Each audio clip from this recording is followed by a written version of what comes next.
Companions make or break a game's experience. They can be funny, mysterious, or charming. We decided to rank our top 12 companions from some of our favourite video games. We're going to leave out the over-talked-about companions, as everyone already knows how great they are. This includes Ellie from The Last of Us and Elizabeth from Bioshock Infinite. We will also be including a few characters from the same game or franchise, because it's our list, and we can do whatever the fuck we want. The show where we talk about whatever we want, because it's our show and not yours. Ding. Let's start with Dragon Age Inquisition. Dragon Age has an abundance of complex and interesting characters. To avoid this list from going on for hours, we decided to keep it to Inquisition. Dorian is a character that you meet when you decide to get help from the mages, or a little later on if you choose the Templars. Good, you're finally here. Now help me close this, would you? Not only is he a great mage, he is sassy, funny, and becomes a best friend to the Inquisitor. He has a complex past, as he comes from Tevinter, which is notorious for their blood magic. He's also one of the LGBT characters in Dragon Age.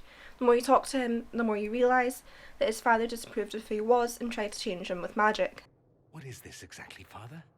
Ambush? Kidnapping? Warm family reunion? Dorian supports the Inquisitor through the events of the third game, but he isn't afraid to call you out on your bad decisions. In Trespasser, he gives you a shard when he announced he's moving back to Tevinter. This is so you will always be together, no matter how far apart you are. What? You didn't think I would just leave and you'd never hear from me again, did you? You are my dearest friend. Perhaps my only friend. That will never change, no matter where we are. Varric is featured in both Dragon Age 2 and Inquisition. In 2, Varric and Hawke become best friends, and support each other through the trials and tribulations. In Inquisition, Varric still talks about how close they were, and turns to Hawke when he thinks the Inquisition could use their help. If you choose to leave Hawke behind in the Fades, then Varric talks about the good times they had together. He will also greatly disapprove of you. They sent guys from the local carter to Hawke's estate one night. 5 big dusters, armed to the teeth. They kick in the door, and Hawke yells, "You're just in time," and drags them over to a game of Wicked Grace. They played 2 hands of cards before the city guard showed up to take them away. As Inquisitor, Varric looks up to you, literally and figuratively. He provides a snarky banter when you're exploring Thedas. In Trespasser, he gives you the key to Kirkwall, his hometown, which shows how much he respects you. Away, I got you a sort of present. It's official recognition of your title and holdings in Kirkwall. Congratulations. You're a Comtesse now. Moving on to one of my favourite franchises, Tomb Raider.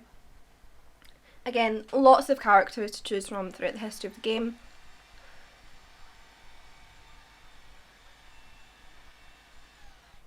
But to keep it short, I stuck with the reboot. Jonah is featured in all 3 reboot titles of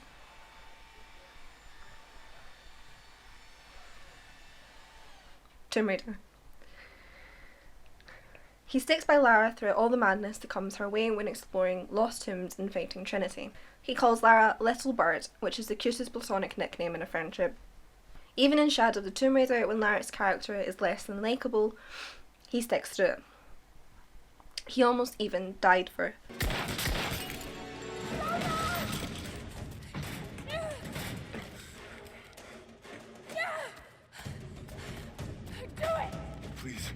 Please, no. Don't listen to him!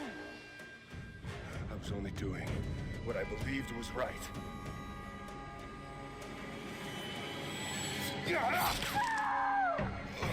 Let's not forget his amazing speech he gave when they got into an argument in Rise. I can't give up on him. Not now. It's all I have. No, it isn't! If you stayed still for 5 minutes, maybe you'd see that.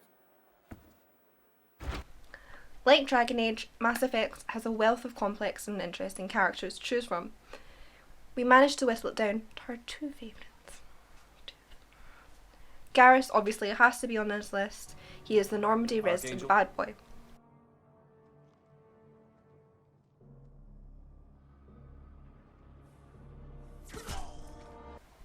We meet Garrus in Mass Effect 1 when he's investigating Saren, and he decides to help us out. He sticks with us to the 3 games and is my favourite companion ever. He is funny, snarky. I'm sensing a running theme with these characters. And he's a great sniper. He respects Shepard right to the very end. No speech will ever compare to his goodbye speech before the final battle. And Shepard, forgive the insubordination, but your boyfriend has an order for you. Come back alive. It'd be an awfully empty galaxy without you. Mordin, for me, took a little bit longer to love. He can come off annoying at first, but the more you chat to him, the more you realise how much depth he has. I am the very model of a scientist Solarian. I've studied species Turian, Asari, and Batarian. I'm quite good at genetics as a subset of biology because I am an expert, which I know is a tautology.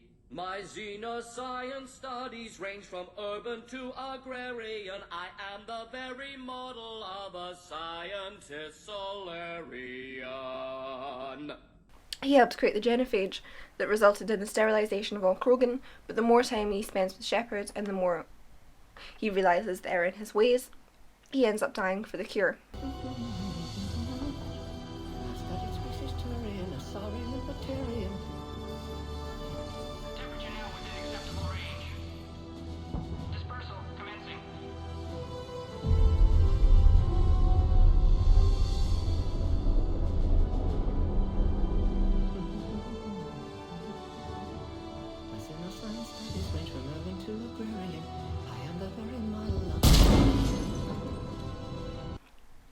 His character arc meant the most to me, and it really shows how good the writers were for this series.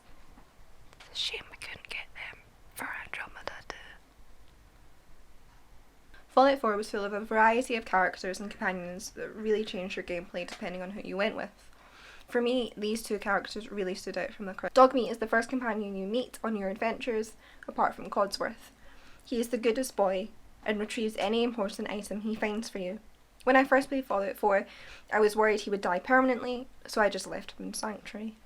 He also doesn't pass judgments on your actions, unlike some people. Cut that out. Seriously. He'll always think you're the best thing that's ever happened to him, so he doesn't really care how many bobby pins you steal. Thanks, Dogmeat. Hancock is the funniest companion in Fallout 4. He is a massive druggie, but looking past that, he is also the coolest character in the game. Drugs are not cool. They don't make you cool. Don't do drugs. He has a lot of pride for his town, and it takes a lot for him to leave with you. The more you chat to him, the more you learn about how he became a ghoul. Just overall a swell guy. Cool guy. You're a ghoul? That's right. Like my face. I think it gives me a sexy King of the Zombies kind of look. Big hit with the ladies. This, for me, is the most important companion on this list. They've got me out of some really sticky situations, pulled me out of some dark places, and just provided me with a comfort that everything is going to be okay. It's the motion tracker from Alien Isolation! Obviously. This little guy was the most important companion I have ever come across. His little beeps of confirmation that there's no evil alien species in the surrounding area really helped me get through that game. Though sometimes he did betray me, when he alerts the alien to my presence when I'm trying to hide in a locker.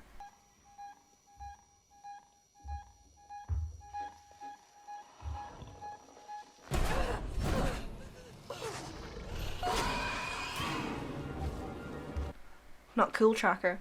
Not cool. Thank you for joining me here at Game Table. It's just me. Please like and subscribe, it would really help us out here. We also have a Patreon and a website full of other content, written content you may also enjoy. I'll leave that all linked below in the description. Bye bye!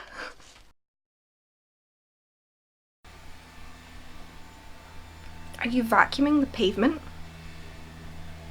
And no speech will ever compare to his final goodbye speech before the battle. What?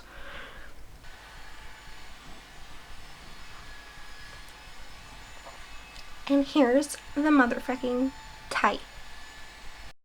Don't know why I act as me and a bunch of other people. Just me. I am Game Table. What the fuck? Okay, I'm done. For now.